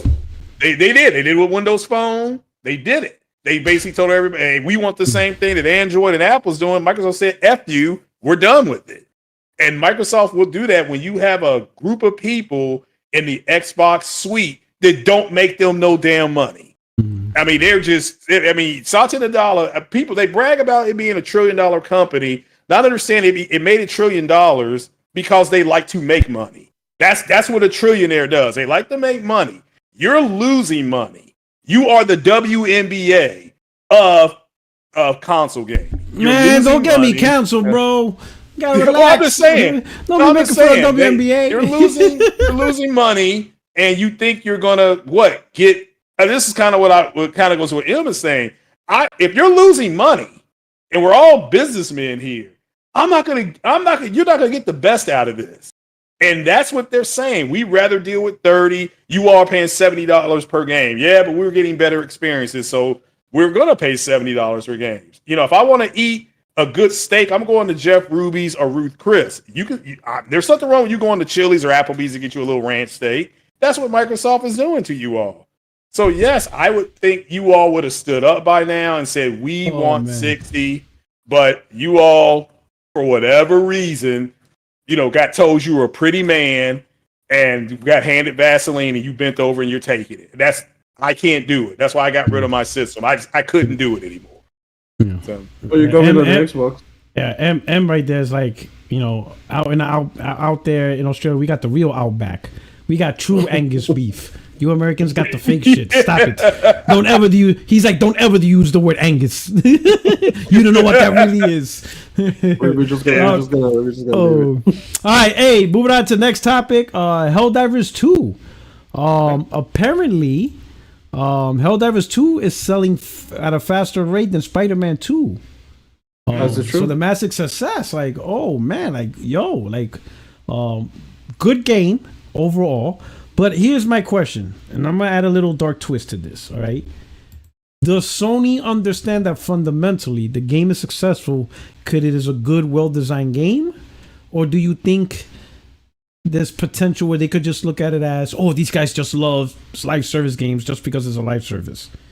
Because I have a feeling some of these, you know, based on a lot of the failures of games that are live service, they don't focus on making the actually game good. They just create a game and they just think that just doing the thing repetitive, people are just going to enjoy it because it's online and you could keep doing it.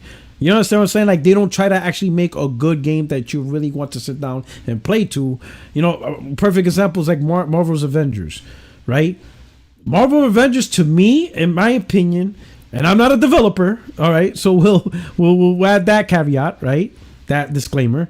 But to me, Marvel Avengers felt like it was supposed to be a single player centric game, and someone came in and said, no, we want reoccurring revenue. You need to change this formula into a live service game. So they took a single player centric game and turned it into a live service somewhere in the middle of development or somewhere.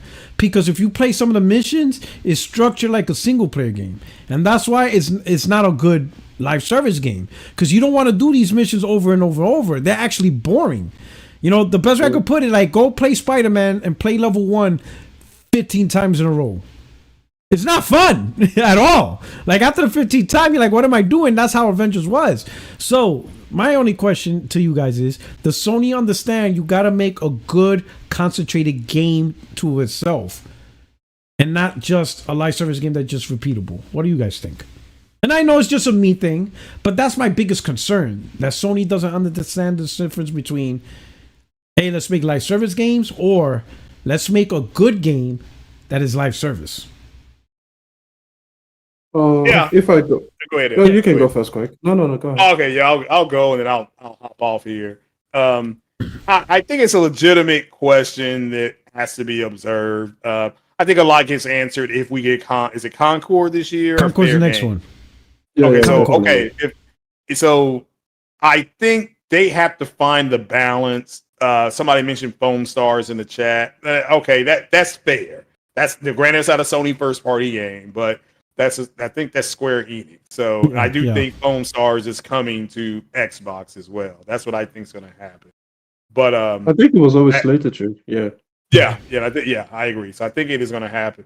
But you know, you have HellDivers, and you don't want to, like Bruce Lee said, rest in peace, Bruce Lee. Great philosopher, great fighter as well. But he pretty much told everybody, don't, as pretty as the moon is, don't concentrate on it, because then you'll miss the stars and all their heavenly and glory. oh, you missed your heavenly glory. I remember that was Enter the Dragon. Enter the Dragon. So fantastic quote that he got. But the point is that face, Sony he's like, what the fuck are you talking about? Enter the Dragon, fantastic. I was so taken aback, by the you need to watch Enter the Dragon. And Dream's like, what the fuck are you talking about? Bruce Lee, Moon, Heavenly Glory. Yeah. So, but Matt, Even you the know, chat is all confused. yeah, Like, well, don't get caught up looking at the moon. That's what Porter Rock's saying. You know, if the moon is Helldivers, Bruce Lee don't said get that. caught up looking at Helldivers. Yeah, so that's kind of how it translates here. So yeah, don't get caught looking at one thing and you don't see the other one. So yeah, you have Helldivers too, but there's Foam Stars as well. So what I'm hoping is that they find a happy medium. Like this, say Concord comes out, not as successful as Helldivers, but much better than Foam Stars. And then the next one comes out, and it may do close to what Helldivers does, but may not do some things as good as the other one. So I just think they have to find a happy medium. I do think SOCOM is coming back, but shout out to Hip Hop Gamer. He said that years ago. I think once that hits, and then Resistance, the online stuff hits, the Killzone stuff hits, Mag. Once those games come back, and they're coming back, I think that'll be a good enough lineup for Sony to gauge what people want. And Porter Rock's early question of how do you determine what you're going to play, that's something that it's a good problem to have. We kind of joked about it earlier, but it's a good problem to have too much. But I'm looking forward to Mag and SOCOM and not as much Killzone. You see what I'm saying? But because but that's just me. That's just me. But hopefully they find a happy medium. With that, I do have to jump on out of here. All right. I got to get up early in the morning. All right. Take care, my Shout brother. out to Thank you. you. Thank you. Yeah, in the chat as well, man. All right. Big shout Thank out you to the very chat. much. Thank you, Greg. Salute. All right. Take care. So what about you, Em? Is there any concerns of Sony handling mismanagement? Yeah, mismanaging. I mean, of course, there's always going to be that in the back of our heads until they prove themselves, right? Yes. Because we are not going to talk about it until they've actually proven that over and over again they are showing the same level of care as they tend to do for the single player projects. Because so far, every single live service game that they've put out in this modern generation has been successful. You have the MLB, but I don't ever count that because that's an American thing. They have GT7, which is doing really well. Now they have Helldivers, so that's 2. But 2 isn't the pattern. 3 is a pattern. So we have to see what Concord does, in order to see that. But one thing that I would say is a good sign are all of the cancellations. I remember Sean Layden telling this story on one of his podcasts. Well, I think it was even the Jay Bowie podcast, but not the latest one. Maybe one of the ones before. And he told about how one time he's in Japan and he goes to like this famous clay potting house, right, where this master clay maker makes these intricate pots out of clay. And he talks about how, this person will put in all of the work. He will put it into the oven. He'll fire up the kiln, and then he'll bring out this beautiful object, right? And he will take a look at it and then just smash it across the ground because it did not live up to his standard. Okay. And so then he talks about how he was using this colossal, like, clay oven kiln thing, but yet the amount of smashed pottery was pretty much the same size as the oven itself. And he talked about how when you are a person who is a master at your craft, right, you would prefer to destroy something that doesn't live to your standard rather than leave it out into the world and put something there that you're not proud of. And I feel like he used that as a metaphor for the cancel games that PlayStation has, right? Like, we all know PlayStation cancels way more games than they ever put out. But I feel like that is the same amount of care that you have to put out. Sometimes you put all of your best people, all of your best minds, and all of your best ideas into a project, and it just doesn't turn out to be anything fun or anything worthwhile. So you cancel it. And when it came to the cancellations for live service games, as much as people, I guess, give them shit for it, me, I like it because it just means that you are upholding a certain standard. You are saying, you know what? This isn't going up to your standard. And even with Factions, which is the most infamous one, Sean Layden on the latest podcast with Jay Barry, he said, you know what? A different team, they might have put that project out. It just didn't live up to the Naughty Dog standard. So what I'm thinking is that it is still a creative-driven effort. Yes, they want to move into live service games, but they are willing to still kind of keep the same mandates of, we are not going to put something that our developers themselves are not proud of, because I think part of them understands that this live service thing is going to require an even higher standard, in that front, because it is not a single player thing that people can just kind of get hoodwinked on, and they've already paid you the money and then they can't return it, and so they're stuck with it, and then life goes on. This thing is something that you want that recurring revenue, so you have to sell the product to them over and over again. So I think that is a good sign, but that is not enough for a person to be able to make a definitive statement as to whether or not they got lucky with HellDivers 2, or whether it is actually just a testament of this new kind of, well, not new, but of whether it's a testament of we are going to be here and we are going to make sure that these games are great before we put them out. So like I said, we've got GT7, we've got HellDivers 2, they are doing well, but 2 is not a pattern in and of themselves. It will be the third one that will tell us whether it is a pattern. And, Concord could come out and it could be a fantastic game that just dies on the vine because it just doesn't catch an audience. We have so many live service games that they work that way. They have a good idea. They have solid mechanics. People find it fun, but it just doesn't hit that viral nature that HellDivers was able to hit.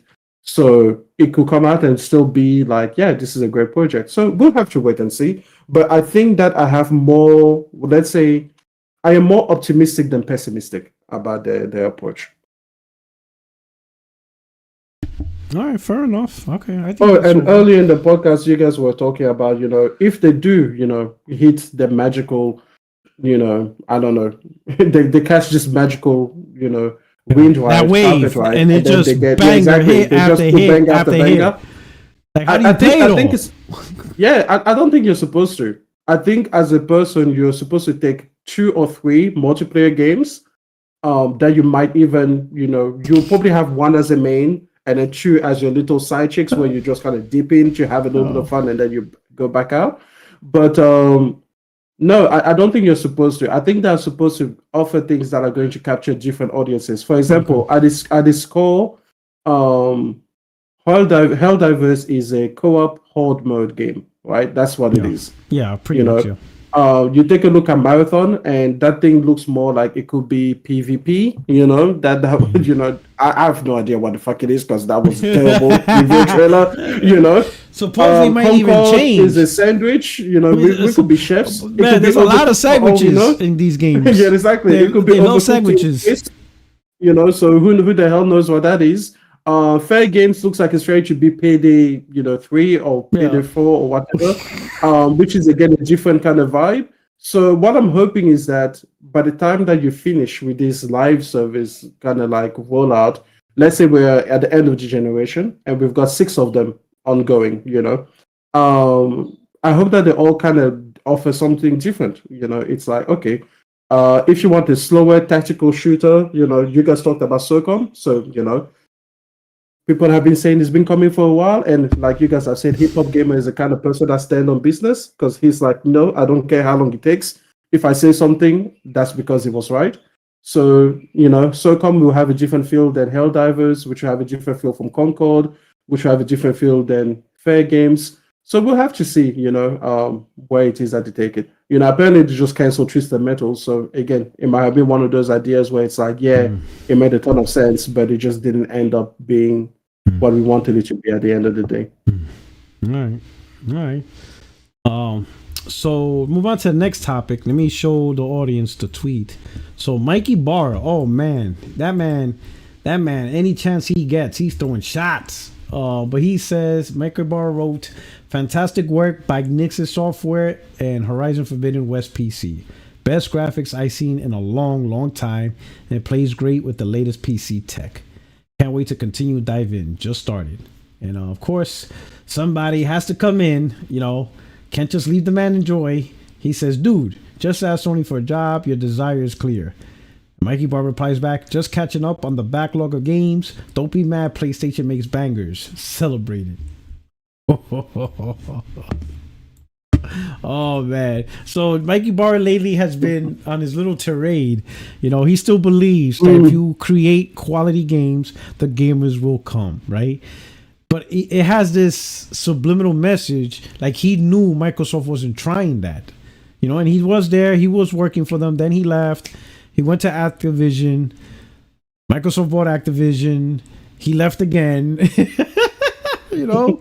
But he's a real. Phil Spencer threatened, no matter where you go, I will find you. I will buy that company, and I will fire you. I will buy the country itself. And I will kick you inherit out. soon. He's like, you will not have a job anywhere because I will simply buy the company and fire you. But he's been a huge advocate on that one. Oh my God. There was like another tweet with where Xbox, and they deleted it now, saying that gameplay over graphics. And he replies, well, then don't make it a choice. Exactly. Mikey Barr says don't make it a choice, and then everybody. And the funny part is like they. I don't know. Microsoft doesn't seem in sync with anything, and the reason why I'm saying that is because how are you gonna make that statement, gameplay over graphics, like literally after you revealed Hellblade is locked at 30 FPS? Because 60 FPS will help the gameplay. It will help the gameplay. 60 FPS enhances gameplay, makes it smoother. Like, wow. It is unbelievable how stuff like that. And it just feels like Mikey Barr just is like, if that man could go on a podcast, if I could get that man on a podcast and just let him unload, who knows the shit he could tell us about Xbox. Unbelievable. And let's see. So just a little job at that. We got that. Those are the three main topics. You got anything that you want to get out of your chest? No, listen. Just quickly. I decided to take this year off and just work on the backlog of games that I already have. That has been really, really good. So I encourage people, if you are thinking to yourself like the big games already came out this year, just work on your backlog, people. Just work on those backlog of games. 2024 started out heavy, and it honestly doesn't seem like it's going to stop, because as soon as we pretty much get over this, Final Fantasy 7, Dragon's Dogma 2, Grand Blue Fantasy Relink, all of these games, there's probably going to be more coming, so we'll have to see how the year goes, but I don't think that it's going to, I think you're going to get like 1 or 2 months of like some moment of sobriety, and then they're going to come back at you. So in any case, if the actually one quick update. I now believe in the PlayStation 5 Pro. Really? I do. I finally do. Because I was listening to Mooch's podcast, and I think they asked Detective Seed a question towards the PlayStation 5 Pro, and he said, I'm under NDA. Now, I can, say that I don't believe in insiders and rumors, but I've never seen a moment where a person has said, I'm under NDA for a product that doesn't exist. So, and he's not a Sony employee where he just couldn't talk about it either which way. So that pretty much is, listen, even I have to be like, okay. At a certain point, at a certain point, it can't be denied anymore. Welcome to Team Believe. Welcome Team Believe. There you go. Now when this thing doesn't come out, we can all look like fools. There you go. But you know what? No one's gonna hold us accountable because they don't hold like. So let's just move on. But I think it's real. I think there's way too much. It was just way too much information, and nobody was denying it, or nobody was using it as an opportunity to tell this guy is lying. This ain't happening. That's what made me started saying, yeah, this thing might be real. There's one last thing I wanted to talk about, because I'm noticing a trend of the conversation of the next Xbox is already happening, with the largest technical leap and backwards compatibility, right? When I heard that, I'm thinking, are people bringing up 2020 tweets again? Because I could have sworn we went through that phase already. I could have sworn we already talked about power and backwards compatibility and how that didn't really work out. I get it, right? I get the whole, preservation, but that's not a selling point. You don't sell new stuff talking about old stuff from 20 years ago. That's just not, Apple didn't try to sell their iPhone 15 by saying stuff from the iPhone 3 works on it. That's not a thing, right? It's always the new stuff, right? But what I find it amazing is the few remnants of the Xbox gamers, they all jumped on this train I would really be pissed off because I'd be like, listen, motherfuckers, this console's not even 3 years old. We have the nerve to bash PlayStation for releasing a Pro, but yet we're going to talk about how happy we are on the next Xbox? Does that mean this gen is over? Like, what the fuck happened? Like, this gen... They are looking for the 360 moment, yeah. That's what they're looking for. They want Xbox to get not a 1 year head start this time around. They want a 2 year head start because they believe that the market will follow. Like, this is the thing. I feel like this whole time they still haven't gotten the memo.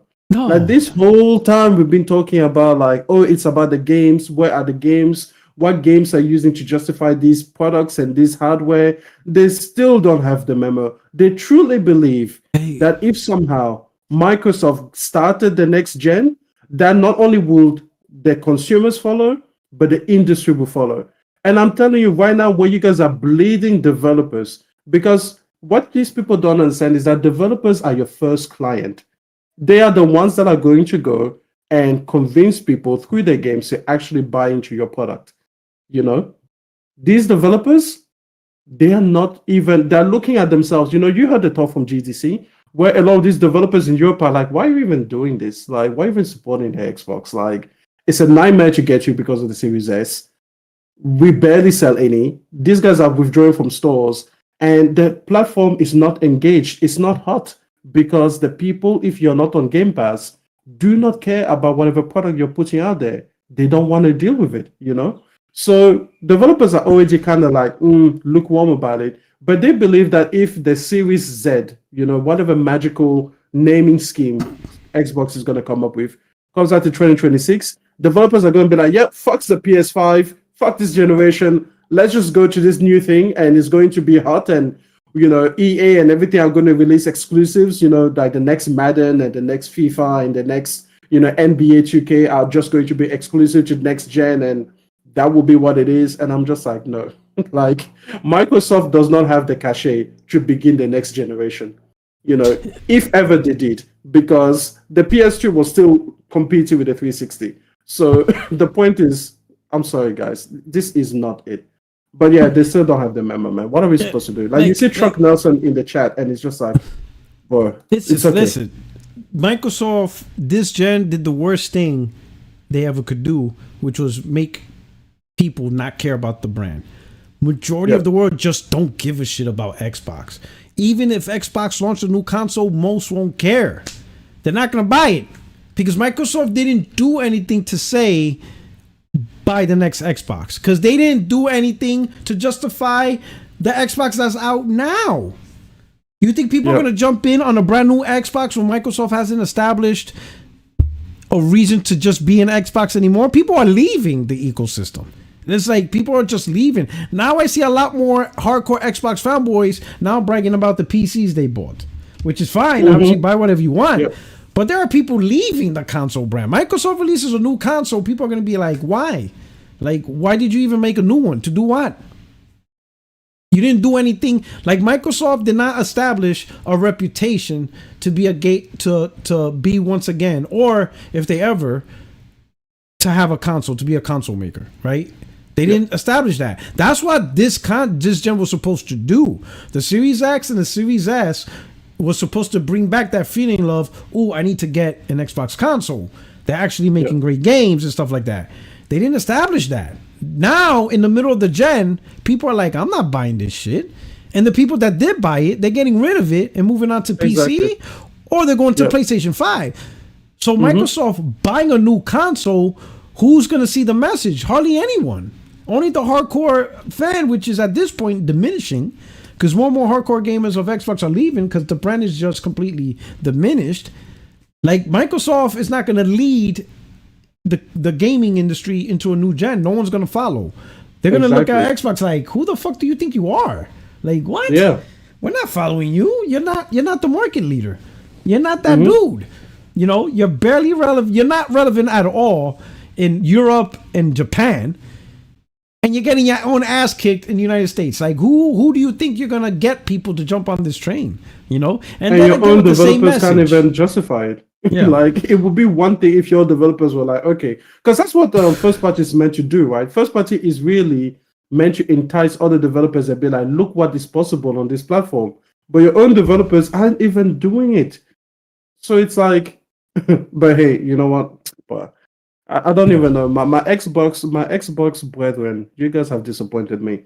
Because it's one thing when the company disappoints me, because it is what it is, you know. Whatever issues I have with Phil Spencer's leadership, that is what it is. It's a business. So it can only disappoint you so much. But when it's the gamers themselves that would twist themselves into knots in order to justify these things and in order to make something that is clearly not acceptable into somehow be like, this is not only acceptable but desirable.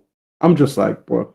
And then on the other side, you have PlayStation 5 fans that are basically saying that this console itself, this console generation hasn't started yet. So how can those two things be true? One side is saying the console hasn't even started yet. The other side is saying, well, this console is already over. We have never been at greater odds, I think, in the gaming community. Like, there's no consensus. So it's gonna be interesting. Yeah, but I just the people appreciate are Nintendo fans. Yeah, go ahead.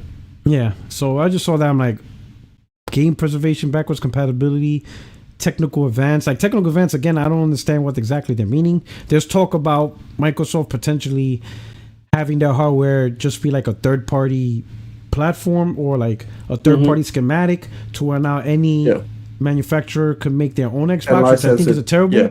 I think that's a terrible idea because how does that work, right? Like, I mean, I floated that idea a few months ago. Yeah, but how would that work? Because like Asus makes their own Xbox. Will it be a different spec compared to MSI, compared to Xbox Microsoft proper, compared to Dell? Yeah. Like, is it kind of like the handheld market where you got Steam Deck, Asus ROG, you know, Lenovo, Legion, and each has their own different specs and parameters? Where's the optimization then of a console? I mean, listen, I believe that it is a bad idea. But I think what it will be is that they get someone else to do the hardware from Microsoft's perspective because they don't want to do the hardware anymore. And then they will just probably allow maybe 2 specs or 3. And it will be something along the fact of, you know, one person will do the low end, one person will do the high end of the Xbox. And they will both have the controllers in the same operating system, but yeah, the insides will be different.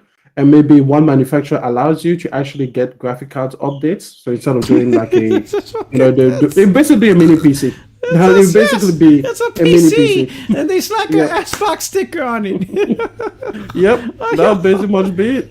What the fuck? You know, because they clearly don't want to be in hardware anymore. So you know, it's a bad idea. But hey, they also had this generation, so who the hell knows? It's just terrible. Oh my god, that is absolutely terrible. I just don't know what the hell is going on, man. It's just, man. Oh my god, it's just that platform. That platform's a disaster at this point. Like they have no identity. Like I can't even tell you what Xbox really is now. Like it's just like they just need to. I think in June, rumor has it they'll have a showcase. Showcase. They just need to rip the band-aid off the wound and just tell the community, hey, we are a full-fledged third-party publisher. Enjoy all our games. Like, not this half-ass weird shit, because this is just weird. They have no commitment to an idea. No commitment to an idea. Like, I'm not sure what Xbox is. Is it still a console? Is it PlayStation? Is it third-party? Like, what the fuck? Like, who are you? Who you're trying to sell to? Like, who is your audience? Who you're trying to what are you trying to get people to buy? It's all weird. It is absolutely weird what they did to themselves. And you know, another thing is that they're not releasing Hellblade on physical, which kind of screws over every Series X buyer, because if it's like you had the option, right? Because if you have a Series X, the disk drive is built in. So it's like whether or not you're a physical or digital primarily buyer, the console is meant to give you the option of both. But now from first party, you're removing one of those options. So it's like, imagine if you were a physical buyer, right? Because there are still people like myself that prefer to buy physically. But then you bought the Series X specifically, right? Like, let's say you didn't care about anything else, but you're like, you know what? I don't believe in this digital. You take my game, so you lock it to an account thing. Now, you're shit out of luck because they just decided to not print these games on the disc. So it's like, yeah, it's weird. It's weird. It's weird that they offered you the option at launch, and now they are giving you games that don't have that option. And why can't they just do a limited print one? Like, why can't they just like print like 100,000 copies and that will be it? But they just take it away. Like, Hellblade 2 is digital only. That's a weird thing. Like, that would bother me if I had bought the Series X, because I know that I wouldn't. If I bought a game, obviously Game Pass is the primary way that they expect you to play it. But if I did buy a game, I wouldn't buy it digitally. So yeah, they need to, at this June showcase, more important than the game, they need to establish their identity and be like, this is what we're going to commit to for the next 10 years. Like, this is what Xbox is. Because if the people that are most in tune with the consoles and the industry and the gaming community cannot tell you what Xbox is anymore, then like, imagine what the general audience is. It's a really weird lukewarm message that you're putting out there. So I don't know what this brand suicide has been, but this is why I'm telling people, like, I don't know how you give Phil Spencer a passing grade. Like, I do not understand how you give Phil Spencer a passing grade. He has failed to save the Xbox. That was his entire job, and he failed at it for 10 years. And people give him like, oh, he did a B plus. Where? How? Interesting, So we'll see how this goes, but man, they're in a shithole and stuff like that. But anyway, I think we could cut the show with that. We're gonna do our outros, okay? Sorry we couldn't have J-Dub on here. He's doing rich people business, so you know how they are. He's probably buying a new set of tires. He's probably, right now he's probably campaigning with Trump or Biden and trying to tell him how he wants tax cuts and all that shit. So probably both. You gotta hedge your bets. Yeah, what I'm saying, he's doing big things and stuff like that. But anyway, outros, sir. Hey, listen, guys, I put a video on the channel talking about Hellblade 2 so you guys can actually see this hot issue, because listen, I feel at the end of the day, if you don't cut it out when it happens to Xbox, it can happen to you, man. If these executives start thinking that, hey, the gaming community is now used to this thing, this kind of, nonsense where they basically break promises left and right, and they give you a substandard product, and that's what the gaming community is now. It's going to be the new microtransactions, like one person sees it and it doesn't go over that bad, and then suddenly, we are at Valorant and there's a $200 gun skins and everything like that. So you've got to cut it out. So go and watch that video, especially. I normally don't direct you to a video, but I do think this is one of those, what do they call it, a flashpoint moment in the gaming community. And we've all got to get in on it. We've all got to talk about it. Just because it's happening to Xbox, no, we've got to support our brethren. We've got to reinforce them, help get them that backbone they've been missing, so that maybe in 2 or 3 months later they do give that 60 frames per second patch on the Series X, and the world can be right again, and the gaming industry can understand that you are not bringing up us a top tier game without giving us a performance mode. Like Star Wars Outlaws is currently doing the rounds on Twitter. We don't know exactly what that would run at. I don't think they've talked about the performance mode, but that's a third-party developer. So if a third-party developer is looking at Phil Spencer's house and they see that, oh, all of those games are 30 frames per second and no one is saying anything, they're going to bring us games without performance modes. Yes. So that's why you've got to get in on the discussion. And like P-Rock said, it's not enough to just be like, oh, I go to PC, because then it's like, well, you're still leaving this house burning. You're just saying you're going to move out to another house. Yeah, definitely. And Amber brought up a good point, because if one first-party manufacturer is okay with it, then third party is going to take the easy route, right? Yeah. Because if the people who own the platform are doing it, then why do we got to do more, right? That's why I said everybody should be following Sony's lead and step up. Sony raised the bar with what they're doing, what they're providing the audience. So that should be the standard. The bar Sony set, everybody should follow and be like, you know what? Sony created a new standard. That standard provides great options for the gamers to play the games at the best performance and at the best visuals that they choose. We all need to make that the standard in gaming, right? Because again, nobody went and said, yeah, I get it, HD gaming is the standard, but I'm still gonna make my games for 80i. You know what? Because it's a creative decision. Nah. Before I go, I'm going to show you guys what Craig was talking about. So enjoy some Bruce Lee in the Moon speech. I don't know what the fuck? What the hell was that? I'll be like, so yeah, that's the speech. I'll be honest. I'm like emotional content. I'm emotional damage. I have no idea. I'll be like, Bruce, Mr. Lee, Sensei, I don't know what the fuck you talking about. Like emotional content, feel, finger pointing at the moon. I'm just trying to whoop a motherfucker's ass. But he'd be like, do you understand? Yes, I absolutely. I could write a whole book on what you just said. Cause anyways, I just wanted to show you exactly what. Because a lot of people. So if people wondering what that was Enter the Dragon, starring Bruce Lee. So watch the movie's great, but watch it. It's a classic. But that's what he was talking about. And I'm gonna be honest. I don't know how that applied to what he was talking about on the podcast. Mohammed says, did we talk about Stellar Blade? Oh man, no, we didn't. I don't know. Wait, what do we have to say about Stellar Blade? He wants to talk about them yams. That's what he wants. No, the gameplay is cool. They've got to fix the input lag. That's the only thing that they had to do. We'll meet it there. You know, I'm just. We'll talk about it when the game has photo mode. We'll show some examples on the podcast of the gameplay, the vistas, the background graphics. You know, of course, that's exactly what we're going to do in photo mode. I will say this. Let me see if I can find. I don't think I'll be able to find it, but that game is going to sell 1 million copies. Stellar Blade is going to sell 1 million copies. Just by the lesbian community alone.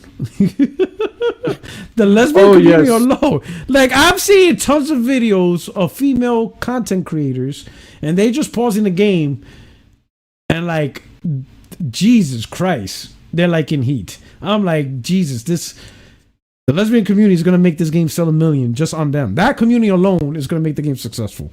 They don't even need us gamers. Just the lesbian community, they got this. They're going to run with it. Because they're pausing the game in places where even I'm like, whoa, like, yo, like, hold on, flag on the play. Like, how did you do that?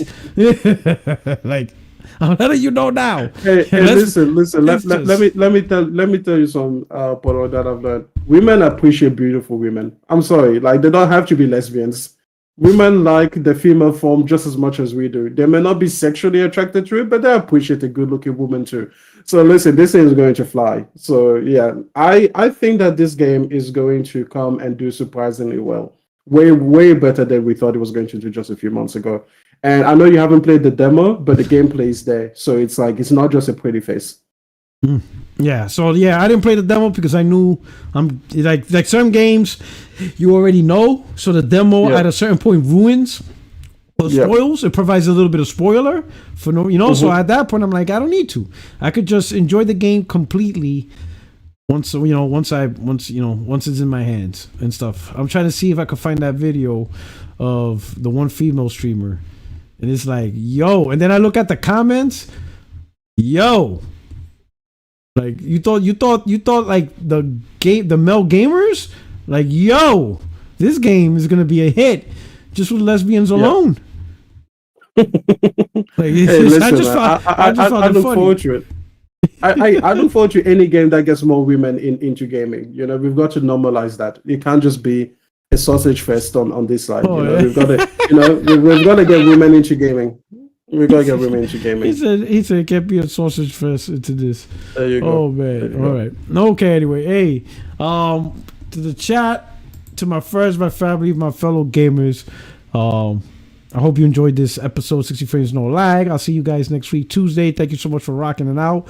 And the channel metrics are amazing in terms of content growth, subscribers and viewerships and all that stuff. I'm really glad that you guys are enjoying that stuff.